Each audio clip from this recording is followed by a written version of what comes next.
Avui comença a València la Japan Week. Durant 6 dies, la ciutat es transforma per compartir amb la cultura nipona gastronomia, tradició, danses i exposicions.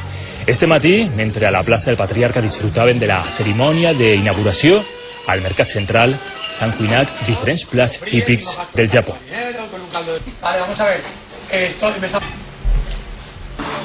Entre fogons ens arriba part de la cultura nipona al Mercat Central de València. La capital del Túria es transforma en la ciutat del sol naixent. És només una de les propostes perquè a la plaça del Patriarca, mentrestant, les autoritats inauguraven esta 36 edició d'esta setmana japonesa. Los japoneses les gusta visitar esto de hacer cultura, visitar cultura.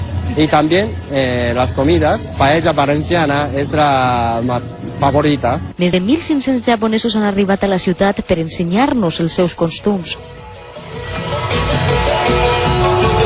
Tenemos que ¿no? hacer bienvenida, pues eso baile como siempre. Intercanvi que barreja les dos cultures. En Japón es persona muy, me encanta también con mucho. I d'altres que la tenen a casa. I és molt interessant, la gent hauria d'interessar-se molt per la cultura japonesa, se desprenen moltes coses. Ma dona és japonesa, així que tinc molta relació amb la cultura japonesa. Ciudad muy bonito y hay cerca de mar. Muy bien, Japan Week. Tenen 6 dies per davant per conèixer esta cultura que ens deixarà un impacte econòmic estimat en 2 milions d'euros. Arigato. Arigato.